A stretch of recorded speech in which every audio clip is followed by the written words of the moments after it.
Good morning students. आज का हमारा विषय है कविता नंबर 5, जो गजानन मुक्ति बोध द्वारा रचित कविता है सैर स्वीकारा।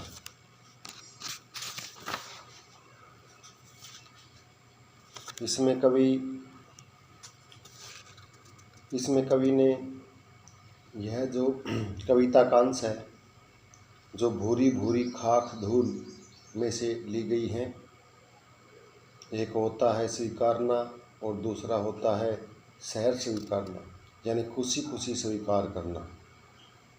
यह कविता जीवन के सब सुख दुख, सहर्ष, अवसाद, उठापटक सम्यक भाव से अंगीकार करने की प्रेरणा देती है।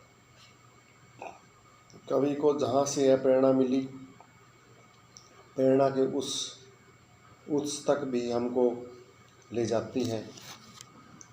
उस विशिष्ट व्यक्ति या सत्ता के इसी सहजता के चलते उसको स्वीकार किया था, खुद इस तरह स्वीकार किया था कि आज तक वह सामने नहीं भी है तो भी उसके पास होने का उसको एहसास होता है। तो प्यारे बच्चों, आज हम आपको इसकी सप्रसंग व्याख्या बताएंगे। शुरू करते हैं। कविता सैर स्वीकारा है। जिंदगी में जो कुछ है, जो भी है, सैर स्वीकारा है, इसलिए कि जो कुछ भी मेरा है वह तुम्हें प्यारा है। इसमें कवि कहता है, अपनी अज्ञात प्रिय को संबोधित करते हुए कहता है कि हे प्रिय, मेरे जीवन की जो भी सुखद या दुखद स्थितियां हैं, जो भी उपलब्धियां या कमजोरियां मुझे प्राप्त हुई हैं, मैंने उसे प्रसन्नतापूर्वक स्वीकार किया है। इसका कारण यह है कि जो कुछ भी मेरा है वह सब तुम्हें प्यारा लगता है।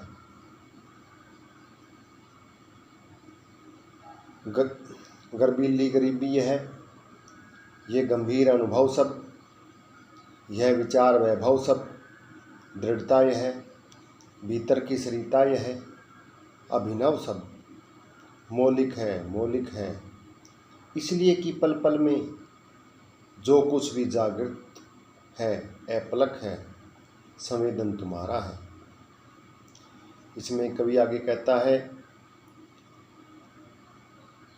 कि फिर चाहे मेरी स्वाभिमान युक्त निर्धनता हो, गंभीर अनुभव हो या वैभवशाली विचार, मेरे व्यक्तित्व की बाह्य दृढ़ता हो या फिर मेरे अंतस्थल में प्रवाहित होती भावों की नदी धारा और मेरे अन्य नूतन रूप, ये सब सचमुच अपने आप में मौलिक हैं।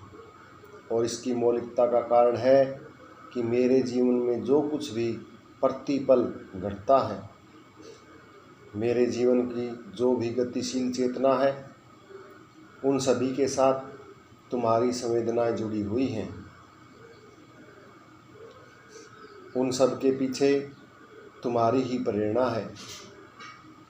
तुम्ही ने मेरे संपूर्ण व्यक्तित्व का सृजन किया है। इसमें कवि ने तत्सम और उर्दू शब्दों का सुंदर प्रयोग किया है। साहित्य खड़ी बोली का प्रयोग हुआ है। गरीबी गर्बिल्ली में गए और पल पल में पुनरुक्ति प्रकाश अलंकार का प्रयोग हुआ है। भीतर के सरिता का लाक्षणिक प्रयोग अत्यंत सटीक और मनोरम है और रूपक अलंकार का प्रयोग किया गया है। अगले पैसेज में जाने क्या रिश्ता है, जाने क्या नाता है, जितना भी उड़ेलता हूँ भर भर फिर आता है। दिल में क्या झरना है, मीठे पानी का सोता है। मुस्काता चांद ज्यों धरती पर रात भर, मुझ पर त्यों तुम्हारा ही खिलता चेहरा है। इसमें कवि ने इन पंक्तियों के माध्यम से अपने प्रिय से स्वयं के संबंधों को व्याख्यातित किया है। कवि अपने अज्ञात प्रिय को संबोधित करते हुए कहता है कि हे प्रिय, मुझे स्वयं पता नहीं है कि मेरे और तुम्हारे बीच स्नेह का यह कौन सा अनोखा बंधन है। आखिर किस नाते मैं तुम्हें इतना चाहता हूँ, लेकिन मुझे तो ऐसा प्रतीत होता है कि मेरे हृदय में संभवतः प्रेम रूपी मधुर जल का कोई झरना या स्रोत बहता रहता है, जिससे छलकते स्नेह जल को मैं जितना भी व्यक्त करता हूँ या बांटता हूँ, वह उतना ही बार बार भर आता है। जिस प्रकार मुस्कुराता हुआ पूनम का चांद पूरी रात भर धरती पर अपनी शीतल चांदनी बिखेरता है, उसी प्रकार मेरा हृदय तुम्हारे स्नेह की वर्षा करने वाले खिलते हुए मुख से सदा आच्छादित रहता है। मेरा हृदय तुम्हारे स्नेह माधुर्य से लबालब भरा है, तो बाहर तुम्हारा मुस्कुराता खिलता हुआ चेहरा उसे पूरी तरह आच्छादित किए रहता है। इसमें कवि ने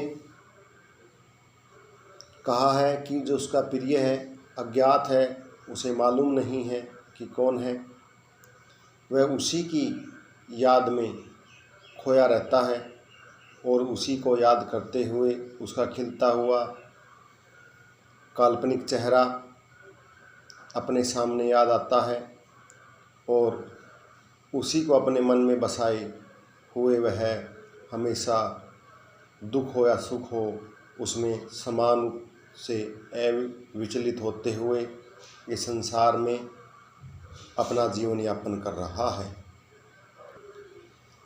काव्य सौंदर्य धरती पर रात भर में रह की आवृत्ति के कारण इसमें अनुप्रास अलंकार भर भर ये शब्द बार बार आ रहा है, इसके लिए उसके पूर्व प्रकाश अलंकार है। प्रेम के उपमान के लिए झरना और मीठे पानी की सोता का प्रयोग कवि की व्यापक और सूक्ष्म कल्पना शक्ति का परिचायक है। गद्यात्मक प्रवृत्ति रखने वाली यह कविता छंद, लय और तुक के बंधनों से मुक्त है। तो प्यारे बच्चों, कविता का पहला पार्ट यहीं समाप्त होता है। धन्यवाद।